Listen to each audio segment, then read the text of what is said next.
Riverside FM.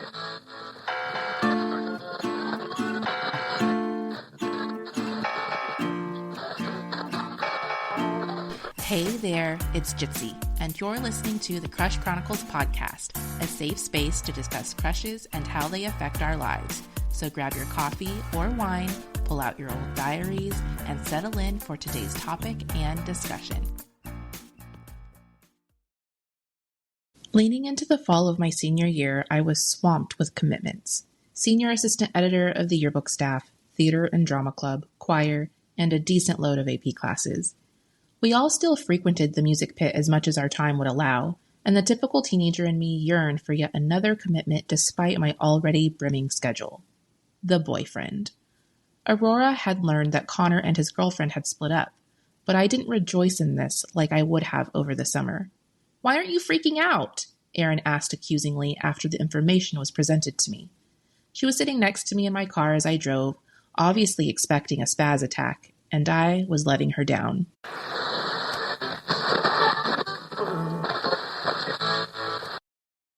Okay, welcome to today's episode, and thanks for listening. Today we're speaking with a co-host on hiatus of the Kawaii Desuppointment podcast, who describes herself as a, quote, moderately successful Etsy shop owner. I can't wait to talk about these things and more, so welcome to the show, Skylar. Hi. Thank you for having me. Yes, of course. Thanks for being here. Okay, so before we start, we're going to crush some ice. So who is a current celebrity or fictional crush you have, or one that you had in your childhood? A fictional one that I have right now and forever is Nanami from Jujutsu Kaisen. Okay, and is that an anime? Yes. Okay. I'm sorry, you said that's from right now or from when you're younger? That's from right now and forever. It will transcend time. Is that a recent anime? Because I'm not really familiar with anime. Like, it came out in the last few years, I think. Okay, so I'm going to share one of mine. Did you ever play Final Fantasy games? I didn't play Final Fantasy games, but I do have, I know characters. Okay, so my favorite, which is so funny because my husband absolutely hates this game. He loves the Final Fantasy games, but the only one I've only played two or three, but the one I was obsessed with was Final Fantasy VIII, and he hated it. But the main character in that, his name is Squall, and he's just like your stereotypical, moody, Mm-hmm. I don't know, moody lone wolf type of character. And he has He's a cutie pie. I think he was in Kingdom Hearts. Yes, he was. Yes, which I thought was so random. But yeah, he was in Kingdom Hearts too, which I thought was fun. And then my other favorite character from that show, that game, Selphie, she's also in Kingdom Hearts too, which I thought was funny. Two of my favorite characters were in there. But so cute. Yeah. So let's get into the Chronicles. So before you joined today, you read the fourth chapter of Connor's story in the Crush Chronicles, which is called The Hook. So we're going to have a discussion inspired by that excerpt, but quick reminder to listeners, the questions I ask are inspired by the piece, but you do not have to have read any of it to enjoy the discussion. For anyone who has been keeping up with the Chronicles, it's no secret that the main character was highly active in school, and the beginning of this chapter notes how she is swamped with commitments at the beginning of her senior year. What was teenage Skylar up to when she was a senior in high school? I had a lot going on. Basically, I was raising a family, not my own. They were my siblings, and taking care of my parents. My nickname in high school was Cinderella and 50s Housewife. So that was fun. So I literally didn't sleep at all because I had a household to take care of, but also homework and a lot of extra credit. I went to a performing and visual arts school. So I was immersed in a lot of those activities as well. I was in a costume design class for 4 years, and when you're in that class, you're required to sew costumes for the plays and stuff. So that was really fun. I was in a contest for digital art that won, and it was in the Long Beach Museum of Art. So that was cool. And then I was also dating this swimmer who went to a different school named Sebastian. What up? And I was tired. Oh, and that is the year I also developed epilepsy. So Oh my gosh. it was a lot of balancing, not a lot of sleeping. Wow, that is a lot. A lot. Mhm. Not just going on with you personally for your body and your mind. And then you had all of the stuff that you were doing in high school too, which that's really cool that you were doing like costume sewing and stuff in high school. We didn't have crap like that. That is so cool. And I went to a performing arts magnet. Same. Yeah. Okay. Yeah. Yeah. It was performing a little bit. I Yeah. actually think that the school I went to, I think its magnet status was taken away after my first year there, but it was still really functioning as like a performing arts magnet even after the fact. Um, but yeah, that is so cool that you were able to do that. So how did you find a way to balance everything and manage it at such a young age? Because high school is so hard already, and then you had a lot of stuff like put on you. By not doing any of my homework and never sleeping. I think regularly, I really, really hope the sleep debt isn't a real thing. If you guys don't know about the sleep debt, look it up. Because I have like screwed myself over. I just didn't do any homework, and I just never slept. I think I would get 2 to 3 hours a night. The only thing I would eat during the day too, because I just didn't have time to eat, was a payday bar in a in a Java coffee monster. Oh my gosh. And Oh I my was like, let's gosh. go. Oh my gosh. Yeah, and well, and of course to a high schooler, that's like, oh yeah, that's no big deal. Yeah. I'll just have my energy drink and a candy bar. We're fine. Yeah. And if that happened to me today, I would be the most unpleasant person. Same. I would have been unpleasant back then. Everybody knew that Rachel had to get her sleep. Like, don't wake her up before noon on the weekends.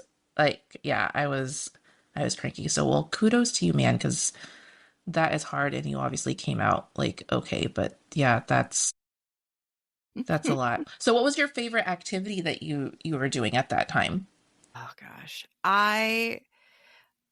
Within my costuming design class, we had a segment on special effects makeup. So I got really into special effects makeup at the time. So I got pretty good at that, and it kind of set me on a path to become a film major for college and stuff. So, is that what you majored in college? I did major in it in college. I did have to drop out because I got a internship with Lifetime Movie Network, and I don't drive because the whole epilepsy thing. So I had to quit it because I couldn't, take a bus to each location that they needed to me. So yeah, I dropped out, and then right now I'm like 3 weeks away from getting my psychology degree. So Oh my gosh, congratulations. That's thank awesome. you. So Wow. been You busy.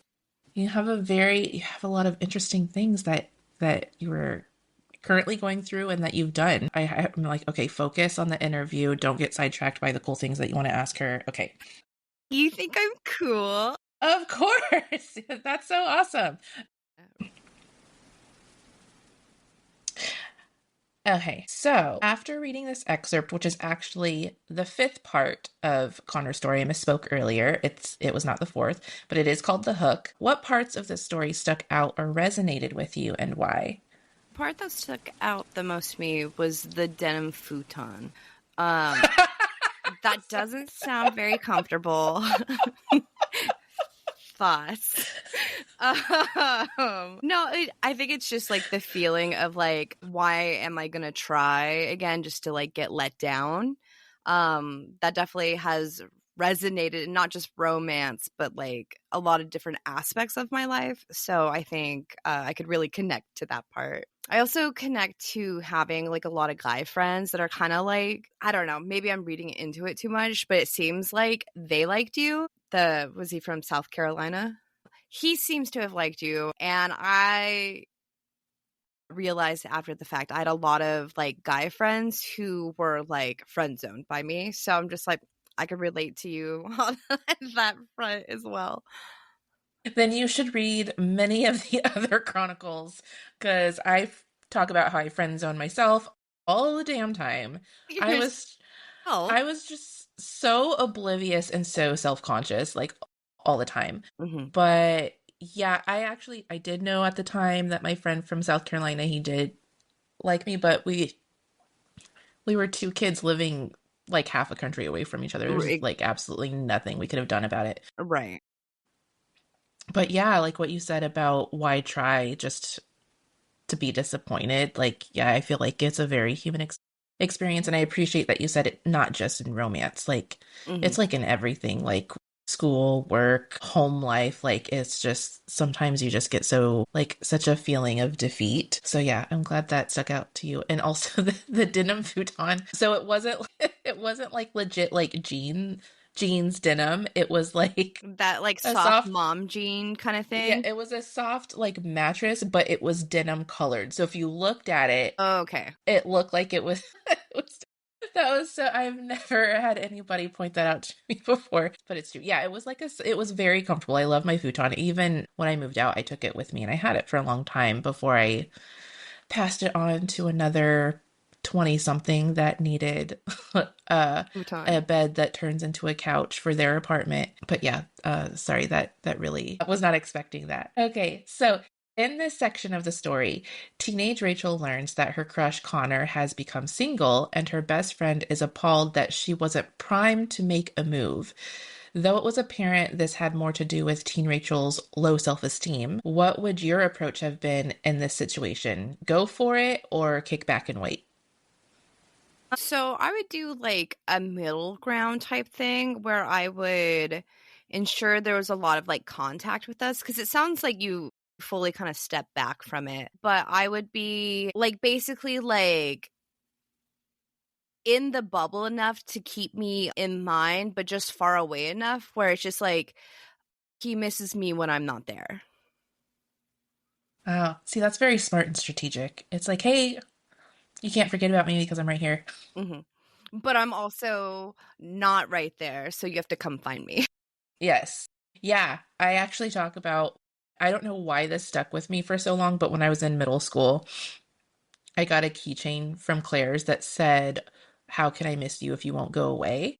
So I think a lot of people forget that, like, in order to be missed, there needs to be some absence, whether that's like your partner needs to have some absence from you so that you can miss them or the other way around. So, Well, yeah, you're isn't very smart in that. the quote also like absence makes the heart fonder? Yes. Yes, it is. Yeah. Claire's just did it in a much more snarky, bitchy way. As they But should. yes. Yeah. Absence makes the heart grow fonder is definitely a much more pretty way of saying it. But yeah, it's true. That's why a lot of people get turned off by clinginess, right? Because you need some space. I actually need to be able to long for you at some point. Mm-hmm. But yeah. Um Smart Skylar. Skylar totally would have approached that very well. Much better than Rachel just being like, no. I think I do have this is going to sound more depressing than it is. I think I had an advantage in the sense of my like birth mom, who I would like see occasionally, was a sex worker, and her whole job, and when I say like sex worker, she was a stripper, an exotic dancer. Hmm. And so much of her job is to manipulate men into giving them money. So she'd be constantly giving me advice. I'm just like, great, cool, thanks. but Yeah. but it works. Yeah. Oh, She that's so hates men, by the interesting. way. She's a I certified mean, don't man a hater, lot of us nowadays? I'm just honestly. joking. Okay, I'm just joking, guys. Not that any guys are listening to this podcast, Male but loneliness epidemic. yeah. Um, but yeah, oh my gosh, Skylar, you have such an interesting life. We might have to do like an episode 2 or something. Um, but okay. But yeah, no, that's so like nice that she was able to give you like there's definitely like not a lot of us that could get um such a specific niche type of advice Hmm. for, approaching um relationships or love interests and stuff. Hmm. So yeah. Um okay, so a new character is briefly introduced in this excerpt. One of the main character's best friends from another state, which you mentioned before, who lends an ear and some advice while teen Rachel is frustrated with her feelings. Who did you have to confide in when you needed to, quote, talk it out about a crush? In high school, it was my two best friends, Angel, and then we call her girl Casey because I have another best friend who's a boy Casey. But my high school friend, girl Casey. Okay, so did you ever talk to your mom about crushes? Like you said, she gave you all of this advice before, but would you ever go to her for certain things, or was it just your high school friends? It would be just my high school friend. She was in jail during this part. So, like, in general, because I was adopted by my grandmother, so her mom, so she would just pop in and out of my life Okay. in between like jail stints and stuff like that. She's clean right now and has like a master's and she's doing great. And we do talk a lot more. But yeah, I would just like, she hates men. She'd be like, just manipulate them and be like, oh, okay, well. Yeah. So she had a very like cut and dry like Mhm. approach to things. She's like, men are stupid. I was just like, adult Tyler's just like, damn, yeah, bars. Yeah, so that probably made it a lot easier for her to make decisions too, because everything was a little bit more black and white, it seems. But yeah, she would ghost Yeah. people she like boyfriends and husbands that she lived with. She would just disappear. Oh, wow. Yeah, she was a ghost. Interesting. Just like it's one thing to ghost just like on the phone, but if you're that to physically ghost, I Yeah, feel like that's next level. I remember hearing the stories of my dad waking up and then not being able to find her for like years. Oh my gosh. Yeah, That's crazy. That's so he wild. he still hates her. Well, yeah, I'm sure that caused him like a lot of stress and grief. Oh my gosh. Okay, so teen Rachel unknowingly flirts, quote, through her lashes when she's talking to someone outside of the music venue she's at one night. What can you tell us about a time when you were unknowingly doing something flirty and maybe didn't realize it until after the fact? So I realized that my voice will go down an octave, and I'm just assuming it's probably to sound like more sultry. But like even today, if I like meet someone I think it's cute, it will drop down like the octaves. Or if I'm being serious at work, it'll drop down octaves. Being like introspective was like really cringe and kind of embarrassing for me today because I had the realization where I'd like cross my arms a lot, which is like a guarded kind of like protecting yourself, but also I would like move my hair out of the way so my neck was exposed. And I was looking up, apparently it's like a showing subconsciously a potential partner like you're willing to be vulnerable with them, and then like some people think like necks are sexy. I didn't know that's what I was doing, but I was just like, oh, when I met Sebastian, when I met Ian, like what did I do? And also I'd be mean to them too. Being mean to them, was that more like when you were younger? No, it actually started with in senior year and then just escalated into college because I was like, why is a man here? Why is a man talking to me? Like, Yeah. go away. And Well, then yeah. once, yeah, it was Yeah, I was being gonna able say, to, given the advice that you were given, you're like, why the man? But no, to me that's younger, because I feel like that's pretty common. Like, the character that was on the phone in the story, constant like, I mean, we would call it banter. We would consider it yeah. bantering. But yeah, just like picking at each other. I don't know why that is such a flirty thing, because if you just like kind of lay it out, you're just kind of like being mean to each other, even if you know it's in a joking way. But yeah, I feel like at a young age that just seems to be, I don't know, maybe it's because we think that's how we can get the other person's attention. Well, yeah, usually like, and you have kids, so you've probably seen this countless time where just like a child will like realize that they get a bigger reaction when they're throwing like a tantrum or, like just having weird like outbursts or doing bad things, because it's going to be like more of an attention grabber. And it takes less effort to do that than get like attention and praise from like hard work. So it's like an immediate gratification. You explain that so well. It's almost like you're studying psychology or something. That makes so much sense. With the focus in child psychology.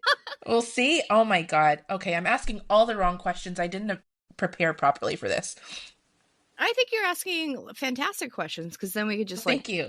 build off of it. I don't think I realized before we started the interview that you were getting your degree in this, so I would have approached my questioning a lot differently. Glad you did it, because now I sound a lot smarter than I am. So. Okay, so at this point in the story, teen Rachel's crush approaches her after he sees her talking to another guy. For the first time since they had met almost a year prior, he was interested. What a douche. Just reading it out loud, I'm like, really? Okay, how common do you think it is for romantic feelings to fly when we see a potential interest being pursued by someone else? Well, this concept in general, because is very common. You'll see it a lot. It's called, what is it called? Mate value inflation, which is the like scarcity and value perception of something. So basically, like when you see like a really cool item that you like, and they're like, oh, it's only available for like a limited time, like you as a person like want it more, right? Mm-hmm. And also, it's the phrase, if other people want them, that means they're worth wanting. Had you like confessed your feelings prior to this person? No, but I think it was pretty obvious. Like, Okay. I probably thought I was being all secretive and stuff, but I'm sure, like, he could read it. Like, it was probably just, like, fuming off of me. Right. So it probably was like, well, I know Rachel's interest to me because, interested in me because you were saying that you were probably obvious. Also, but men are stupid and sometimes they don't perceive the world actually, now that I'm talking and thinking about it, as per my rhetoric. So I think it's probably less of the like, oh, if other people want her, like, then she's worth wanting, and more of a like, has an initial interest. And now that then they feel threatened because they see other people pursuing you and they're like, I've been dragging my feet too long. I need to like get in on this. Yeah, no, that totally makes sense. Because it made me think of, this is a random example that came into my head, but like how you said, because it's how we value things. So it made me think of like, if we didn't put value on gold, would it really be worth all that much? No, it's money is fake. Like it's fake. It only has power because we give it power. Right. Yeah. Yeah, that's why we used to go off of the barter system until I don't know the history of money. I don't know why I'm starting this as if I know the history of money. But yeah. No. But yeah, until we I'm autistic, but not like money autistic. But yeah, no, that makes so much sense. And, I think in a way I knew that, but it's nice to have you put your thoughts and opinions into it and word it that way. So how common do you think is it very common in Very that sense common. because of yeah. Yeah. Yeah, because I feel like we probably all had an instance like that where even if on both sides, whether we were the one that was like, oh my gosh, I'm dragging my feet, Mm-hmm. like if I don't go, then my person's going to be taken. Right. Which is really hard because, like, if you're like me, you're scared as crap to even, like, say anything or to make a move. Mm-hmm. Honestly, I think the only time I've ever made a move, quote unquote, is with my husband that I can think of. And that went really well for you. Yes, that did. We are still married. But yeah, or even if it's the other way around where, you're the one that's being pursued. I think everybody's been on one end or the other, if not both. Also, when you're the chaser, depending on your like motivations, there is like an endorphin like high, and like it kicks in from like an adrenaline of like their pursuit. and like the game and the challenge of getting that someone when you're versing another person. That makes sense too, especially with this whole section, like the story of Connor, because there's a whole section titled The Chase that was previous to this. And that was probably really fun for Teen Rachel doing the chase. Now that you mention it, the endorphins were probably flying. But yeah, so thank you for that insight. Not a problem. Yeah, thank you. If you were to write your own story, which crush in your life would you write about and why? Ooh, okay. So my husband and I have joked about making a book that says real things that happened to me that sound like lies. I love that. And I think there's only one answer. There's a lot of nefarious things happening in that story. Any details you could share, or do they need to be kept No, I am secret? an open book. Okay. Basically, okay, I'm going to try to say this really fast. Basically, I was dating this guy named very abusive. My current husband also hated him. Everyone hated him. We started to kind of, we stopped dating, but we were still being intimate, booty calls and stuff. But my friends hated him so much that they banned him from coming over. So I'd make him sneak in and out of my window, and this would like really hurt his ego. And then he started talking to this one girl who's on the fringe part of my like friend group. Like we were friendly with each other. And then she single white femaled me. That's scary. So she cut and dyed her hair like me. She started taking my mannerisms. She started dressing like me. And I used to do this like really annoying thing that you could get away with when you're conventionally attractive. And during this time, I was like conventionally attractive. And which would be like meowing and stuff and just being like that kind of annoying. And I was in the car with him and he was like, don't say anything. He's like calling me like, don't fucking say anything. Just like shut your mouth, blah, blah. She can't know that I'm with you. And I was like, okay, but I could hear her on the phone and she's like, meow, like meow, meow, meow, meow. And I was just like, I did the Noelle meow for that part, but it wasn't like that. But I was like, what the fuck? And he like did not like her as a person. He truly did hate her. And I was like, why are you still with her then? He's like, oh, she cleans my apartment and cooks for me. And then knowing that, I took my lipstick because he had this huge mirror in his room, and I drew this cat that I would sign by my signatures a lot. Everyone who knew me knew that. And I drew this little cat and I put the date on it. And like 2 weeks later, I got a call from him. He's like, you fucking bitch.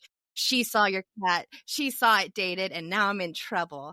And I was just like, tee hee. And I kind of just like stopped talking to him. And like 2 months later, I put something on his Facebook wall, and then this guy started talking to me, and he was like really funny.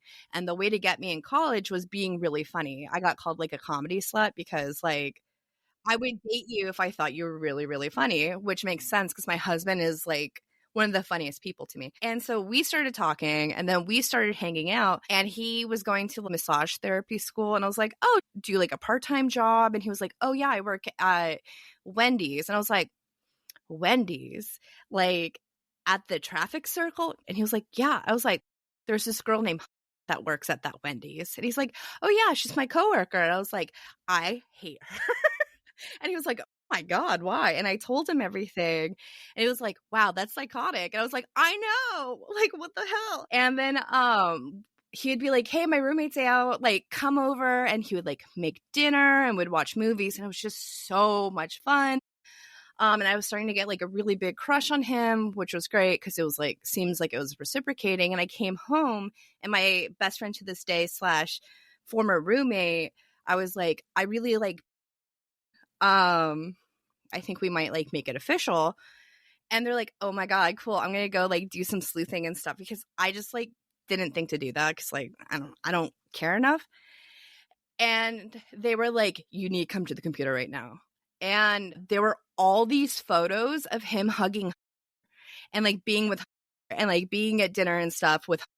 And I'm like, oh my God. And so I start messaging him. I was just like, blah, blah, blah. Like, and he's like, it's not what you think. And I was like, okay. And he's like, will you please let me explain? And I was like, okay, fine. And then he came over and there's like an alley on the backside of our house. So we were just like in the alley, 5 p.m. at night. And he's like, me and her didn't date. She's my sister.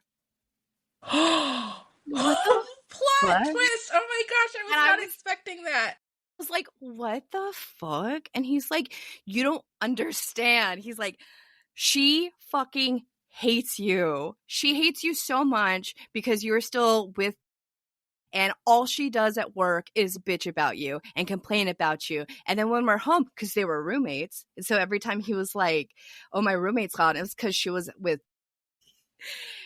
he'd be like, and then when she's home, all she does is bitch about you. Every single day, every part of my day is her complaining and bitching about you. And I just needed some peace and quiet. And I was like, if I could start dating Skylar, then she'll stop sleeping with, and then Hunter can fully have Dave, and I could get some peace and quiet.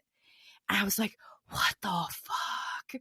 Because this was a conspiracy. It started, like, it wasn't even a, like, oh, like, what a weird coincidence. I, like, didn't want to tell you because I know how much you hate her. It was a planned, methodical thing to pursue me and date me for, like, nefarious and manipulative reasons. And then afterwards, he's like, I don't know why she hates you. You're literally so cool. And I think I'm really falling in love with you and blah, blah, blah. And I was just like, this is crazy. But you know what, Rachel? I still gave him another chance. And of course you did. And then you're human. It was the first time we were about to be intimate, and he was having a hard time putting a condom on. And he was like, I bet never has this problem. And I was like, you need to take me home right now. And then I just never talked to him again. Oh my god. You just took us all on a wild ride. This could have been your own, like, if there was a reboot of Single White Female, this could have been it. Which, if any, I don't know if any listeners, I feel like most people who would listen would understand the Single White Female reference, but there was a movie, my gosh, we were young when it came out. Yeah. I'm not even really sure how we know the reference, but I watched the movie. You saw the movie? I remember my my mom and her sisters watching the movie, and yeah. I must have like sat in for at least part of it because I know the whole premise and I know it was creepy. Mm-hmm. But yeah, so basically Single White Female is about a woman who, like, this other woman befriends her and just basically was like identity thefting her, but also just like she would start, like you said before, like stealing her mannerisms. She copied her haircut. She would dye her hair. She would like wear collared like basically like starting becoming her while still being friends with her. So it's like super creepy. And then I can't remember how it ends, but it doesn't end well for one of them. But yeah, so if there was ever a reboot, I feel like that would have been part of it. But yeah, I hope you write that. That would be a very good Netflix miniseries.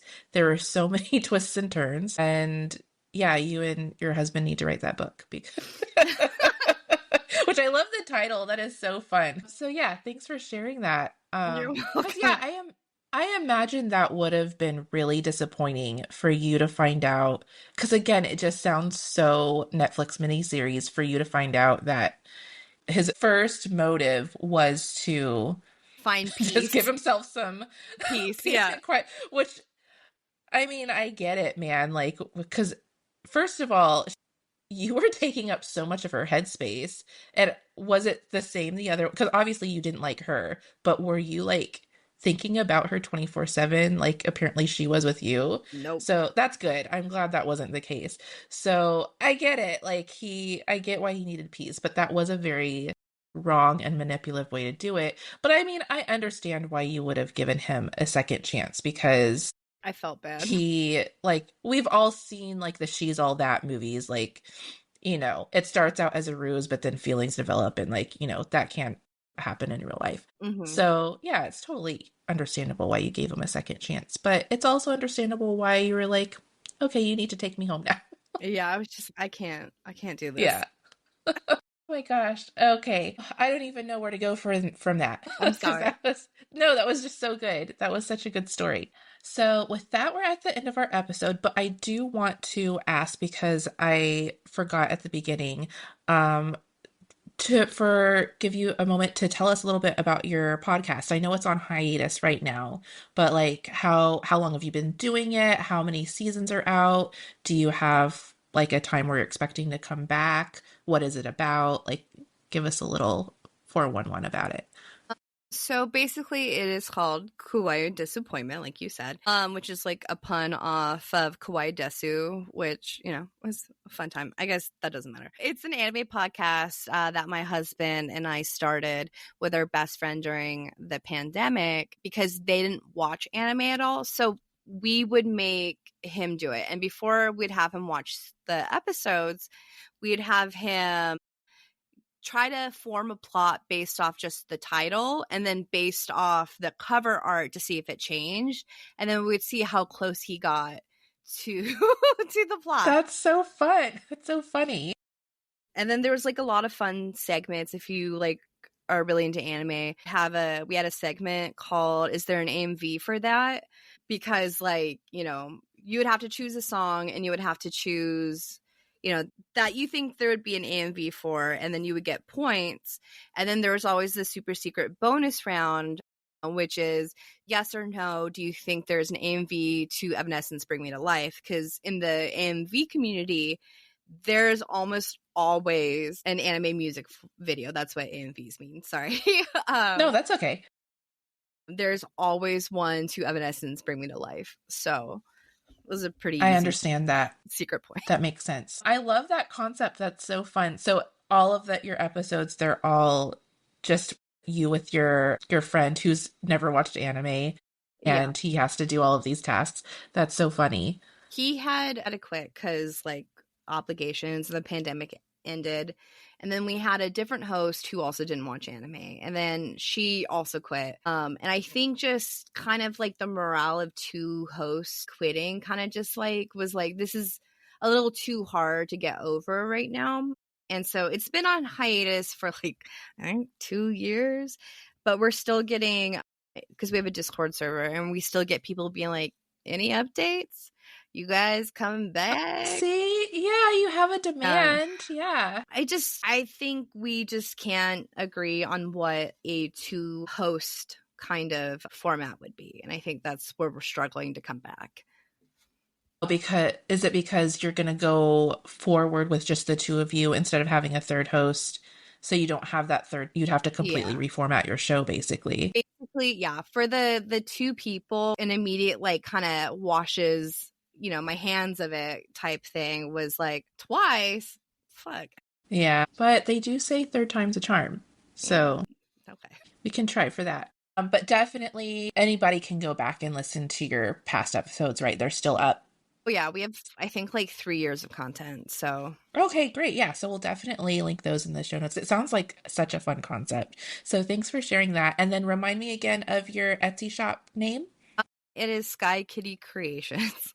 Sky Kitty Creations. Okay, I will also link that so we can check out your beautiful stickers. And just one last thing before we end, is there anything else you would like to say, comment, share, or even ask me? I would like to say to anytime there's an opportunity to go vote, because that is important, even though it feels like it's not right now. Lots of scary things are happening. I hope everyone stays safe. All that stuff aside, I was just get involved in stuff, but also stay safe.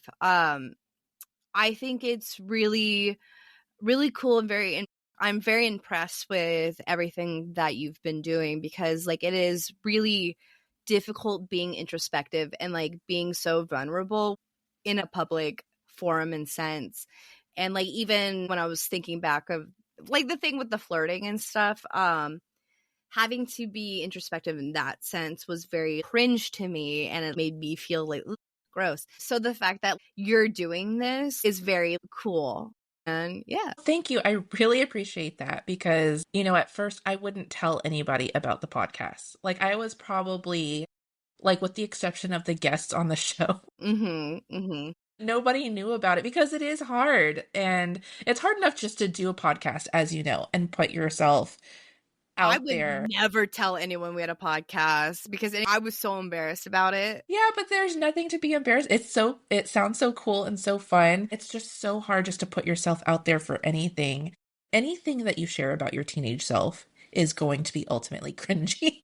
Mm-hmm. So yeah, I'm already putting all the cringy moments out there in writing, but then let's like dissect it, that's not really what the show is about. It's more about Right. connecting with other people and their experiences. But yeah, thank you so much. I really appreciate you saying that. And then going back to what you were saying before about getting involved. Yeah, even if I know there's a lot of stigma about voting, but yes, voting is important, even though, like you said, it doesn't seem like it right now. But remember that local is really important. I know most people, when they think about voting, they think just about the presidential election. There's so much more to vote for than that. So we don't have to start big with the president and go down. We can go. States' rights are still a thing that you have more of a hand in. Like your schools have votes. Your local, your towns, your local community, all of that, it can start small and then it can grow outward from there. So I do appreciate you bringing that up. But yeah, so thank you so much. Thank you for your compliments. Thanks for coming on today. Thank you for having me. Thanks for sharing your insights, from your psychology background. Yeah, thanks so much. Again, all of Skylar's links will be in the show notes, and we will catch you next time. Perfect. So, what do you think? How do you feel? If you like this episode and would like to hear another, be sure to subscribe so you don't miss the next one. If you have some extra time, check out my Substack at jitsie.substack.com. The link will be in the show notes. There, you can check out my memoir series that inspired the podcast and can peek inside the real-life stories and experiences that inspire the topics in each episode. The Crush Chronicles podcast is 100% produced by me, Rachel Jitsawat. The music is by Music Town, and the sound effects are by Pixabay. Thank you for listening, and until next time, remember, love yourself first. The rest will follow.